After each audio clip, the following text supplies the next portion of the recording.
শশী মহারাজ ঠাকুর তখন কাশীপুরে রয়েছেন, শশী মহারাজ ঠাকুরের সেবা করছেন রাতে, আর খুব শীতকাল, খুব ঠান্ডা। তো ঠাকুরকে খাইয়ে দিয়েছেন, একটু পরিষ্কার করে দিয়েছেন, পরিষ্কার করে দিয়ে খুব ঠান্ডা শ্রীরামকৃষ্ণকে শুইয়ে দিয়েছেন, শুয়ে একদম বড় কম্বল লেপ এসব গায়ে জড়িয়ে দিয়েছেন। তিনি এপাশ থেকে ওপাশ ফিরতে পারেন না, উঠতে পারেন না, এই অবস্থায় শুয়ে দিয়েছেন। শুয়ে দিয়ে যা ছিল ডাবর অমুক সমুক ছিল, শশী মহারাজ কী করেছে, শ্রীরামকৃষ্ণ আনন্দ মহারাজ তখন শশী এগুলো বাইরে পরিষ্কার করতে নিয়ে গেছে। তো পরিষ্কার করতে নিয়ে পরিষ্কার টরিষ্কার করে ফিরে আসছেন। তো ফিরে এসে দেখেন কি এতগুলো ল্যাব ঢাকা ছিল, শ্রীরামকৃষ্ণ ওখান থেকে উঠতে পারছেন না হামাগুড়ি দিয়ে, একদম খালি গায়ে, কোনো পোশাকে নেই গায়ের মধ্যে, এমন ঠান্ডায় কাঁপছেন এরকম তিনি, অসুস্থতা খুব, শরীরটা হাড়টা মাত্র রয়েছে, আর হামাগুড়ি দিয়ে দিয়ে ওই সামনে যে ওখানে চাদর রয়েছে ওইদিকে হামাগুড়ি দিয়ে যাচ্ছেন। তো শশী মহারাজ বলছেন, আরে আপনি আমাকে বললেই পারতেন যে আমি যে দিয়েছি ল্যাব কম্বল পর্যাপ্ত হয়নি, তা আপনি আমাকে একটু ইশারা করলেই কথা বলতে পারে না, কথা বলতে পারছেন এত কষ্ট, ইশারা করলেই বলতে পারতেন আমি যে এটা এনে দিতাম, আপনার ওঠার কী দরকার ছিল। তখন ঠাকুর শুনছে না, এগিয়ে চলছে হামাগুড়ি দিয়ে দিয়ে।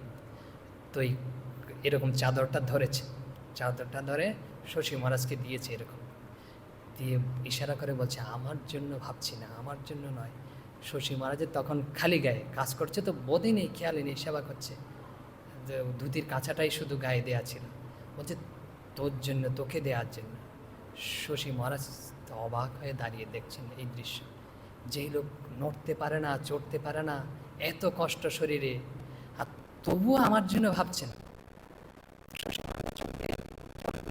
এরকম ভালোবাসা না আমাকে কেউ কখনো বাসেনি।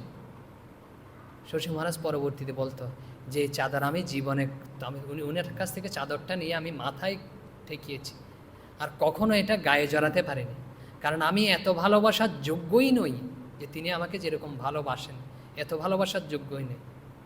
তো এই চাদরটা বলছে তার মানসপুত্র রাখাল রাজা মহারাজকে তিনি দিয়েছিলেন পরবর্তীতে, বলছে তিনি আমাদের যতটুক ভালোবাসেন না সেই রূপ ভালোবাসার যোগ্যই নই, যে ভগবান আমাদের যতটুক ভালোবাসেন সেই ভালোবাসার আমাদের যোগ্যই নই, তবুও তিনি ভালোবাসেন। বলছে কি বুঝতে পারছি না কেন, কারণ আমাদের মন তো যে মায়া অবিদ্যায়, যে বাইরের প্রতি আসক্তি কামনা এসব চেয়ে রয়েছেন। শ্রীরামকৃষ্ণ একটা কথা বলতেন যে পানা পুকুরে না জলটা পানায় ঢাকা রয়েছে, তো পানাটা যখন সরানো হয়, হাতে উঠানো হয় জল, তখন জল দেখতে পাই। তো ভগবানের ভালোবাসাটা এরকম মায়ারূপ, আমাদের আবরণটা আসক্তিরূপ মায়াটা এরকম যখন